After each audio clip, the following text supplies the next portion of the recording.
데이터는 소수의 전문가의 손에선 권력이 되고 다수의 손가락 끝에서는 혁신이 된다. 우린 전 세계가 데이터의 중요성에 주목하고 있구나라는 것을 알 수 있습니다. 평생 직장이 사라지고 평생 학습이 필요한 시대가 되었다고 볼 수 있습니다. 끊임없이 새로운 지식, 기술에 대한 스킬업이 필요한 시대가 온 겁니다.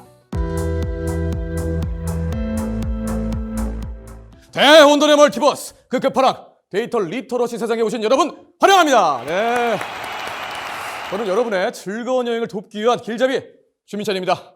네, 지난번에 미리 예고를 해드렸죠. 오늘은 확 바뀐 새로운 유니버스에서 인사를 드리게 됐는데요. 어떻게 바뀐 분위기 마음에 드십니까?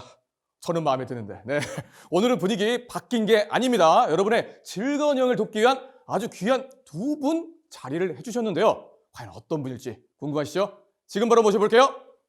네, 먼저 저와 함께 테마 1을 진행해 주셨던 다들 아시죠? 우리의 데이터 히어로 윤우재 마스터님 자리해 주셨습니다. 반갑습니다. 네, 다시 만나서 더 반갑네요. 새로운 멀티 유니버스 마음에 듭니다. 안녕하세요, 윤우재입니다.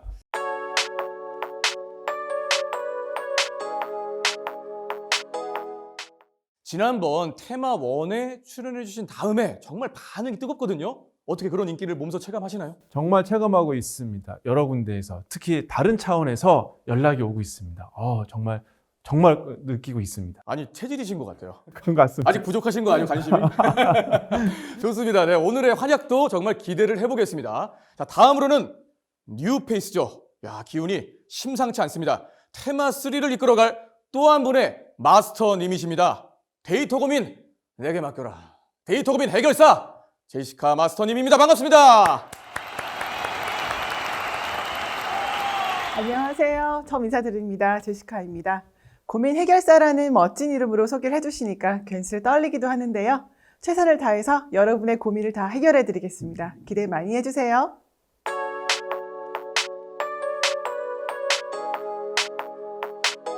네, 아니 이거 제가 두 분을 보니까 모자, 망토 준비했습니다. 그러니까 뭔가 달라요. 역시 그때는 다르고 혼자 외롭지가 않을 것 같습니다, 이번에. 네, 이렇게 두 분 마스터님과 함께하는 만큼 테마 3 정말 기대가 많이 되는데요. 우선 테마 3의 전체 주제부터 공개를 해야 될 텐데 테마 3의 주제는 뭔가요, 윤 마스터님? 테마 3의 주제는 바로 대포자를 위한 데이터 서바이벌 가이드입니다. 대포자? 이거 저만 모르는 건가요? 대포자라니 이게 과연 어떤 뜻이죠? 학창시절에 수학 좋아하셨나요? 설마 지금 긍정의 대답을 원하시는 것을 물어보시는 건 우리가 아니죠? 학창시절에 수학을 싫어해서 포기한 사람들의 뜻으로 수포자라는 말을 많이 썼잖아요. 그와 마찬가지입니다. 데이터를 포기한 사람들을 뜻하는 말입니다. 그야말로 듣고 있는데 공감 100% 웃픈 말이 아닐 수 없습니다. 웃고 있지만 울고 있어, 속마음으로는 지금. 자, 하지만 여러분들은 걱정하실 필요가 전혀 없습니다. 여기 든든한 마스터님 두 분과 함께라면 대포자가 아닌 데이터 달인이 되실 테니까요. 자, 그럼 이번에 오늘의 유니버스가 어떤 건지, 어떤 이야기들을 다룰지에 대해서도 한번 알아봐야겠죠? 네, 대포자를 위한 데이터 서바이벌 가이드. 그 첫 번째 유니버스는 바로 데이터와의 짜릿한 첫 만남입니다. 짜잔. 뭔가 의미심장한 이름입니다. 예, 짜릿하다니 어쩐지 괜히 설레이고 심장이 두근반 세근반 밖으로 튀어나올 것 같아요. 네. 첫인상, 첫 만남, 첫 키스까지 뭐든 가장 처음이 제일 기억에 남고 중요하잖아요. 그런 의미에서 이런 이름을 붙여봤는데요. 이번 시간에는 데이터와 가까워지는 방법부터 데이터 분석 과정 익히기, 데이터 수집하기, 분석 목적 파악하기까지 데이터와 제대로 첫 만남을 가져보려고 합니다. 네, 좋습니다. 얼마나 짜릿할지, 첫 만남이 될지 기대를 한번 해보면서 그럼 본격적으로 시작해 볼게요.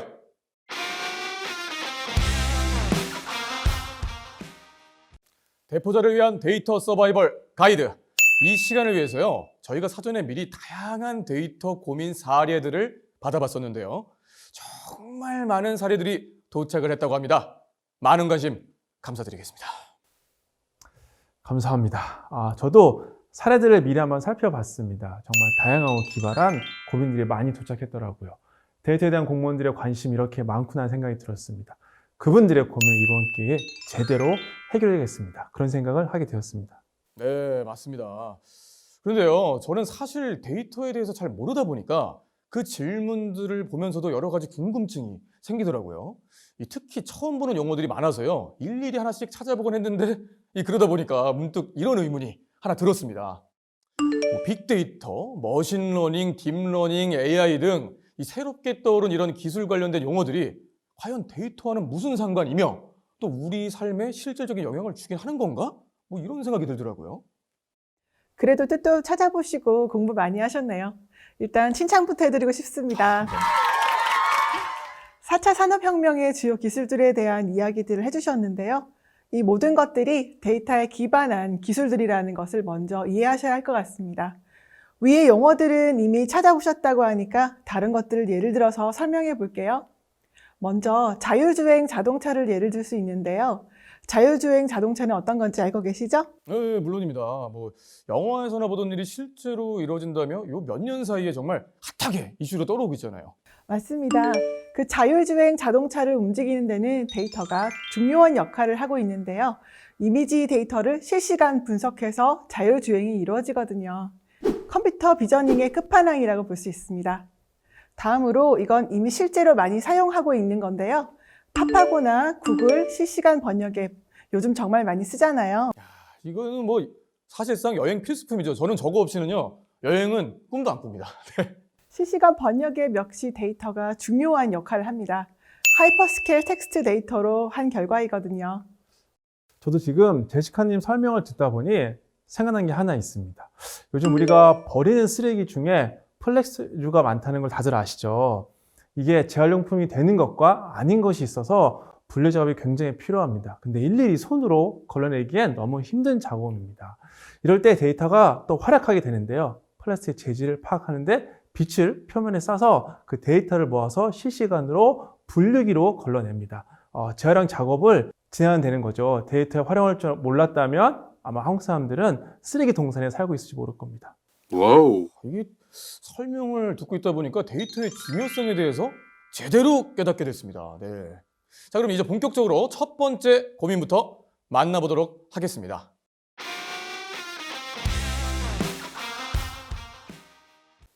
네, 안녕하세요. 저는 땡땡부처 소속의 김땡땡입니다. 디지털 대전환이 시작되면서 저는 매일매일 크고 작은 고민들 앞에 맨몸으로 던져진 기분이 드는데요. 이렇게 디지털에 대해서 공부하면서 고민을 하나씩 스스로 해결해 나갈 때면 말로 설명하기 힘든 뿌듯함도 느끼기도 하고 정말 매일매일 롤러코스터를 타는 기분인데요. 얼마 전에는요, 제겐 또 다른 고민이 하나 생겼습니다. 바로 제조 기반 중소기업의 스마트 팩토리 도입 지원 사업을 진행하라라는 지시를 받았기 때문입니다. 저 혼자 업무를 전부 처리하는 건 아니기에 지시사항이야 눈치껏 맡은 일을 처리하면 되겠지 싶지만 문득 이런 궁금증이 떠오르더군요. 궁극적인 큰 그림으로 도시의 스마트 시티화를 진행할 테고 그것을 위해서는 무엇보다 공무원들의 디지털 역량 확보가 중요한 관건이 될 텐데요. 대체 이렇게까지 디지털 역량이 필요한 이유가 무엇이며 그렇다면 디지털 역량을 제대로 키우는 방법은 대체 뭐가 있는 걸까요? 디지털 역량에 대한 단순한 원리적인 대답이 아닌 실질적으로 도움이 될 만한 이야기를 듣고 싶습니다. 제 고민 해결해 줄 수 있나요? 라고 사연을 보내주셨습니다. 정말 똑같습니다. 괜찮아요? 마치 질문자예요. 네, 맞습니다. 네. 정말 고민이 깊은 질문입니다. 이 치열한 고민이 흔히 느껴진 사례인데요. 진짜 열심히 공부한 사람만 느껴질 수 있는 고민인 것 같습니다. 그렇기에 참 먼저 칭찬부터 해드리고 싶습니다. 참 잘했습니다. 네, 저도 먼저 쌍따봉부터 드리고 시작을 할게요. 지금 보내주신 이 고민은 몇 가지 유명인들의 명언에서 답을 찾아볼 수 있을 것 같아요. 구글의 수석 이코노미스트 할베리아는 어떤 비즈니스에 종사하든 조직과 개인 모두에게 데이터 리터러시는 가장 중요한 비즈니스 역량이라고 말했습니다. 또 데이터 스토리텔러 브렌트 다이크스는 데이터는 소수의 전문가의 손에선 권력이 되고 다수의 손가락 끝에서는 혁신이 된다. 네, 그렇기에 데이터 리터러시는 큰 조직이든 작은 조직이든 한 단계 끌어올린다라고 말했고요. 가트너의 부사장 앨런 덩컨 역시 이런 말을 했어요. 2020년 즈음이 되면 끔찍한 데이터 리터러시 결핍을 깨달은 회사들의 80%가 체계적인 데이터 리터러시 역량 개발에 힘쓰기 시작할 것이다. 네, 이렇게 여러 유명인들의 말을 통해서 우린 전 세계가 데이터의 중요성에 주목하고 있구나라는 것을 알 수 있습니다. 그렇기에 디지털 역량 확보는 기술 발전에 발맞춰 우리에게 필수적인 요소라 할 수 있겠죠? 네, 맞습니다. 점차 빠른 속도로 진화되는 기술 패러다임에 따라서 업무 수행을 위한 지속적인 학습이 필수라 할 수 있습니다. 인공지능, 블록체인, 클라우드 등 신기술의 등장과 확산이 가속화되면서 단순 업무뿐만 아니라 자격증을 기반, 고소득, 전문직 또한 직업 안정성을 위협받고 있거든요. 평생 직장이 사라지고 평생 학습이 필요한 시대가 되었다고 볼 수 있습니다. 끊임없이 새로운 지식, 기술에 대한 스킬업이 필요한 시대가 온 겁니다. 아, 근데 아니 설마 그래도 아니 근래에 금방 그런 시대가 올까요? 아니 좀 제 느낌으로는 한 100년, 200년쯤은 돼야 뭐 현실적으로 가능한 게 아닐까 싶은데. 에이, 무슨 소리. 화면을 봐주세요. 여기 열일 중인 로봇 친구는 AI 변호사 로스입니다. 초당 1억 장의 법률 문서를 검토하면서 관련 법안을 찾고요. 유사한 사건의 판례까지 찾아내는 어마무시한 친구입니다. 이미 뉴욕 로펌에서 활약 중인데요. 다음은 우리나라에서 활약 중인 로봇 친구입니다. 아포테카 캐보라는 이름의 이 친구는 삼성 서울병원에서 항암제 제조를 담당하고 있다고 해요. 이렇게 전 세계 다양한 분야에서 디지털화가 가속되고 있는 만큼 우리는 빨라지는 기술 전환에 맞춰서 업무 수행을 위한 지속적 스킬업, 학습이 필수입니다. 스킬업. 네. 저도 몰랐습니다. 그렇죠. 네. 굉장히 경청하는 게 느껴졌어요. 아니 이게 들어보니까 뒤처지는 걸 넘어서서 아예 이 도태가 되어버릴 수도 있겠다라는 생각이 드는데 이 디지털 역량 확보가 왜 중요한지에 대해서 정말 뼛속 깊이 새길 수 있는 그런 설명이셨습니다. 좋은 설명이었습니다. 네. 그럼 마스터님, 디지털 역량 확보의 방법은 또 어떤 게 있을까요? 디지털 역량 확보의 첫걸음은 데이터 역량을 빌딩하는 것입니다. 데이터 역량은 디지털 전환을 위해 갖춰야 할 역량을 의미하는데요. 좀 더 자세하게 풀어서 이야기를 해보면 예. 사실 기다렸어요. 자세하게 풀어서. 저도 궁금했습니다. 네. 첫째, 데이터를 목적에 맞게 생성하는 역량. 두 번째, 데이터 속에 숨어있는 의미를 찾아서 이해하는 역량일 거고요. 세 번째, 해석된 결과를 업무에 적용하고, 네 번째, 데이터로 소통하는 종합적인 역량을 뜻합니다. 2020년대의 디지털 시대에서는 데이터 기획, 수집, 관리, 가공 및 분석까지 시각화의 데이터 역량은 모든 비즈니스에서 데이터 전문 인력뿐만 아니라 조직 내 모든 개인에게 필수적으로 요구됩니다. 특히 기존 오프라인 인프라에 매몰된 기업, 디지털 기업으로 진화 중인 기업, 디지털 기반으로 온라인과 오프라인의 경쟁력을 극대화시키려는 기업의 모든 조직 내 모든 개인은 데이터 역량이 필요하게 되는 거죠. 정말로 필요한 것 같습니다. 네. 여기서 우리가 지금까지 배운 단어를 떠올릴 수 있겠죠. 바로 혹시 데이터 리터러시? 정답입니다. 한번 머리 한번 쓰다듬어 주세요. 진짜. 네. 우리가 데이터 리터러시 앞에 다 했으니까요. 아마 굉장히 익숙하게 느껴질 수 있을 겁니다. 그래서 오늘은 이 데이터 리터러시에 대한 필요한 역량이 어떤 것들이 있는지 한번 한 장의 표로 정리해서 보여드리려고 합니다. 좋습니다.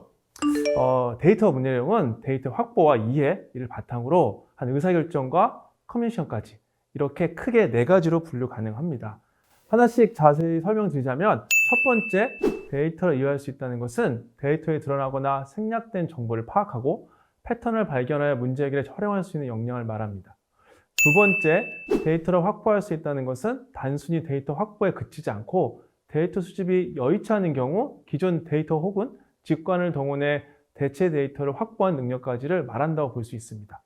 세 번째, 데이터를 기반으로 의사결정을 내릴 수 있다는 것은 의사결정 상황에서 데이터의 맥락을 분석하여 솔루션을 찾아내는 능력을 의미합니다. 마지막 네 번째는 데이터 커뮤니케이션한 데이터 표현, 그리고 리포팅, 마지막으로 토론 역량을 말하는 것입니다. 네, 그렇군요. 그리고 시티즌 데이터 사이언티스트가 되기 위해서 갖추어야 될 역량은 데이터 분석과 해석 영역에 국한되지 않습니다.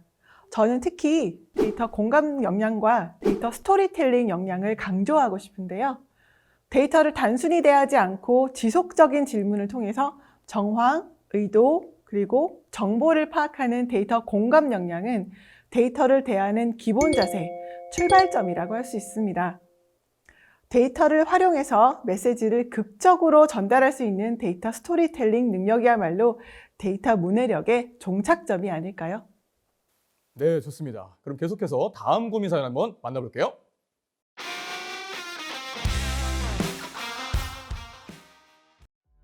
안녕하세요. 저는 땡땡부처에서 일하고 있는 박땡땡 주무관입니다.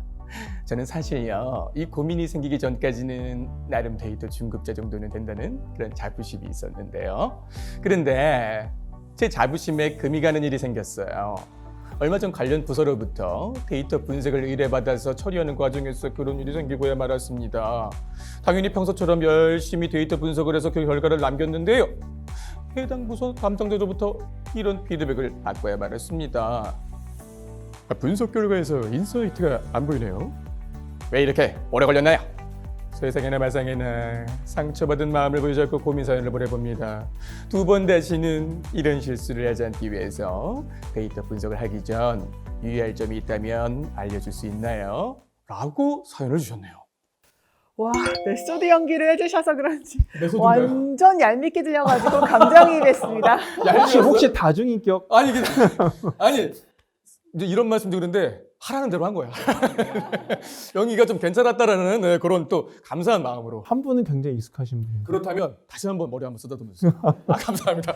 요거 맞들이게 되네. 네. 자꾸 하다 보니까 좀 느는 것 같아요, 실력이. 네, 네. 이번 고민은 데이터 분석 목적을 파악하는 방법에 대한 고민이 아닐까 싶습니다. 근데 사실 이 비슷한 고민이 굉장히 많습니다. 데이터 분석이 무엇인지, 대체 어디서부터 무엇을 어떻게 해야 할지, 답답한 마음을 토로하는 분들이 정말 많습니다. 물론 사연을 채택된 건 아니지만 우리 제시카 마스터님께서 이번 고민 해결에 앞서 이렇게 여러 사람들의 공통 고민부터 해결해 주면 어떨까요? 오, 좋은데요. 네. 네, 데이터 분석 스토리 만들기부터 하면 데이터와 가까워지면서 쉬워질 수 있습니다. 가까운 친구와 말을 편하게 할 수 있는 것처럼 스토리가 있으면 데이터와도 친구가 되고 또 대화가 이어지면서 흥미로워지는 것과 같을 건데요. 그 진행 순서에 대해서는 다음과 같이 설명할 수 있습니다. 먼저 문제를 정의하고 데이터를 수집한 후에 정리하고 변환하고 모델링을 한 후에 시각화하고 공유하기의 순으로 이어져서 의사결정자가 의사결정을 할 수 있게 만들어주는 게 바로 데이터 분석의 스토리 만들기입니다. 여기서 공유는 문제 의뢰자, 해당 부서와 관리자, 기관, 책임자를 의미하겠죠. 문제 의뢰자가 의사결정을 할 수 있도록 데이터 분석 스토리를 설명하는 과정이라 보면 됩니다. 아, 예, 그렇군요. 예, 그런데 마스터님들 설명을 듣다 보니까요. 저는 문득 이런 질문이 또 떠올랐습니다. 바른 또 어떤 배우려는 자세 학생이죠. 자, 이렇게 중요한 데이터는 말이죠. 대체 이게 어떻게 모을 수가 있는 걸까요? 사실 뭐 말씀드리면서도 너무 초보적인 질문 같아서 좀 쑥스럽지만 분명히 학습자분들 중에서는 저와 같이 궁금해하시는 분들 저는 있을 거라 장담합니다. 저도 동감합니다. 저희 방송을 보시는 다양한 학습자분들이 함께하는 만큼 짚고 넘어가면 좋을 것 같습니다. 민간에서 보통 회사나 조직이 관리하는 데이터 저장소에서 가져오는 방법을 취하거나 필요시 직접 수집하기도 합니다. 업계 정보, 경제 정보 등은 외부에서 취합을 하게 되는데요. 각종 공신력 있는 공공 데이터를 활용하거나 미디어로 노출된 데이터 등을 활용하고요. 공공의 경우에도 데이터 수집 방법은 민간과 크게 다르지 않습니다. 다만 민간은 개별 기업이 수집한 데이터가 수익 창출과 직결되므로 데이터 공유 한계가 있죠. 이에 반해 공공은 공익 창출 차원에서 공공 데이터를 공개하고 민간에서 활발히 활용할 수 있도록 적극 지원하고 있다는 게 차이점입니다. 그럼 제가 수집 데이터 유형에 대해서 조금 더 자세하게 설명을 드리겠습니다. 먼저 직접 수집하는 자료가 있어요. 이건 구체적인 목적을 해결하기 위해서 분석자가 새로 수집하는 자료를 의미합니다. 설문, 직접 관찰, 직접 실험을 통해서 수집을 하게 되는데요. 다음으로는 수집된 자료를 목적과 필요에 따라 취합하는 자료가 있습니다. 이것은 과거에 다른 목적이나 용도로 수집되었던 조직화된 정보에서 분석 목적에 적합한 데이터만을 활용하는 자료를 의미합니다. 추출 방법은 두 가지로 정리할 수 있는데요. 먼저 웹에서 추출할 수 있습니다. 크롤링, 스크래핑, 구글링, API 방법을 사용하게 됩니다. 다음으로 서버에서 추출하는 방법이 있는데요. 이때는 데이터베이스에서 추출을 진행하게 됩니다. 마지막으로 디지털 수집 자료가 있습니다. 이건 역시 두 가지로 수집 방법이 나눠지게 됩니다. 먼저 로그 데이터를 통한 기계적 수집입니다. 로그 데이터란 서버에서 이루어지는 모든 작업에 대한 정보를 담고 있는 데이터를 의미하는데요. 실제 현황에 대해 자세히 파악하기 위해서 로그 데이터를 활용하게 됩니다. 예를 하나 들어볼게요. 옷가게라고 생각해 봅시다. 우리가 장사를 위해서 알아야 하는 주요 정보라고 한다면 방문 고객의 성별, 연령, 매장에 머문 시간, 어떤 상품에 관심을 보였는지, 뭘 구매했는지 등등일 겁니다. 오프라인으로 이런 정보를 모으기 위해선 매장에서 직접 눈으로 봐야 할 건데요. 근데 이게 디지털 서비스인 로그 데이터로 보면 달라집니다. 로그인을 한 고객에 대한 정보는 물론이고 로그인 하지 않은 고객들의 정보까지 추적이 가능한데요. 바로 추적 코드를 심어서 추적하게 됩니다. 헤더 HTML의 헤더, 이런 방식으로 말이죠. 다음으로 데이터 태깅과 라벨링이 있는데요. 이것은 화면법에서 설명드릴게요. 데이터를 분류하고 정리할 때 꼬리표를 달아주는 것을 데이터 태그, 데이터 태깅이라고 합니다. 다음으로 데이터 라벨링은 인공지능이 인식할 수 없는 영상, 사진, 음성 등의 비정형 데이터를 어떻게 인식해야 하는지에 대해서도 학습시킬 목적으로 사람이 표식으로 라벨을 붙이는 작업을 의미합니다.